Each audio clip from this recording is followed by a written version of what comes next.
دو problem یہ ہے کہ ہمیں پتہ ہی نہیں ہے کہ اسلام ایک ازواجی زندگی کے بارے میں کیا درس دیتا ہے۔ رسول اللہ صلی اللہ علیہ وسلم کی اگر آپ ازواجی زندگی پڑھیں تو آپ یقین کریں، آپ حیران ہو جائیں گے کہ جس طرح کی ازواجی زندگی ہم پاکستانی لوگ گزار رہے ہیں، آپ صلی اللہ علیہ وسلم کی ازواجی زندگی تو اس سے کئی گنا بہتر تھی۔ اگر رسول اللہ صلی اللہ علیہ وسلم کی زندگی ہم پڑھیں تو ہمیں ان چیزوں کا احساس ہوگا کہ جن چیزوں کی ہم نے اپنے بچوں کے اوپر پابندیاں لگائی ہوئی ہیں، یہ ریالٹی میں تو ساری رسول اللہ نے خود اجازت دی ہے۔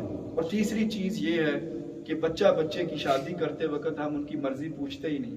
ہمیں یہ لگتا ہے کہ آج ہم ان کو فورس کر کے ہم ان کی شادی کر دیں گے، کل کو سب کچھ یہ خود ٹھیک ہو جائے گا۔ آپ مجھے بتائیں کیسے ممکن؟ دو انسان ایک دوسرے کو پسند ہی نہیں کرتے، ان کی عادتیں ہی نہیں میچ ہوتی، وہ کس طرح آپس میں خوش رہ سکتے ہیں؟ یہ میں ان کی بات کر رہا ہوں جو نئے رشتے ہوتے ہیں، جو آلریڈی رشتے خراب ہو چکے ہیں، ان کو بھی صحیح کرنے کا طریقہ ہمیں نہیں آتا۔ میں صرف آپ کو ایک سٹوری بتاتا ہوں ایک جوڑے کی۔ ان کی لڑائیاں تھی بہت زیادہ، بیوی بدکار تھی، بد چلن تھی۔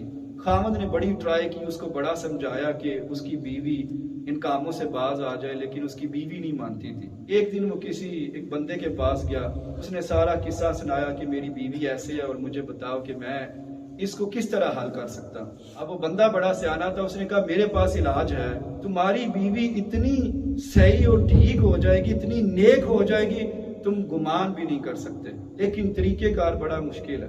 تم بتاؤ اپنی بیوی کے ساتھ رہنا چاہتے ہو یا طلاق لینا چاہتے ہو؟ کہتا ہے میں اس کے ساتھ رہنا چاہتا ہوں۔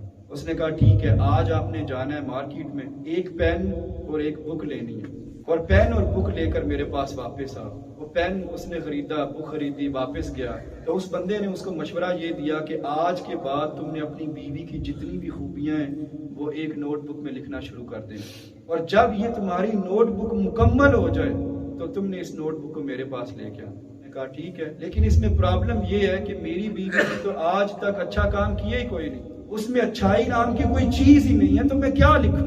تو پھر اس نے اس سے سوال پوچھے کہ کھانا گھر میں کون پکاتا ہے؟ اس نے کہا میری بیوی۔ اس نے کہا بچوں کو اسکول کون کے چھوڑ کے آتا ہے؟ اس نے کہا میری بیوی۔ گھر کے صفائیاں کون کرتا ہے؟ میری بیوی کرتی ہے۔ شاپنگ کون کرتا ہے؟ میری بیوی۔ اس نے کہا تمہیں میں نے سٹارٹنگ ریزنز دے دی ہیں، باقی تم نے خود ریزنز ڈھونڈنے ہیں۔ جتنے بھی اچھی چیزیں تمہاری بیوی کے بارے میں تمہیں ملے تم نے اس نوٹ بک میں لکھنی۔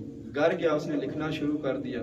3-4 ماہ کے بعد جب وہ نوٹ بک مکمل ہوگی تو پھر وہ اس کے پاس آیا مشورے کے لیے، یا مجھے بتائیں اس کا میں کیا کروں؟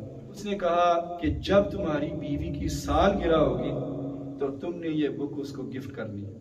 کہتا ہے سالگرہ تو 2 دن بعد ہے۔ اس نے کہا ٹھیک ہے، 2 دن بعد اس کو گفٹ کر دینا۔ چنانچہ 2 دن کے بعد اس نے اس کی سالگرہ کے موقع کے اوپر اس کو ڈیکوریٹ کیا، ڈیکوریٹ کر کے اس بیوی کو دیا۔ بیوی نے جب نوٹ بک دیکھی تو پہلا صفحہ دیکھا تو دوسرے کمرے میں چلی گئی۔ جب پہلی 2 لائنیں پڑھی تو اس کا اتنا انٹرسٹ پیدا ہوا، اس نے پڑھتے پڑھتے پورے کی پوری نوٹ بک پڑھی، اور بے اختیار اس کی آنکھوں سے آنسو جاری ہونا شروع ہو گئے۔ اس نے کہا میرا خامد اتنا اچھا ہے کہ میں اتنی بری ہونے کے باوجود بھی میرے بارے میں میرا خامد یہ گمان کرتا ہے، اس سے بہترین خامد تو کوئی اور ہو ہی نہیں سکتا۔ چنانچہ اپنے خامد کے پاس گئی، اس نے کہا خدا کے لیے مجھے معاف کر دو، آج کے بعد میں اس طرح کی بیوی بن کر تمہارے پاس رہوں گی جس طرح تم مجھے دیکھنا چاہتے۔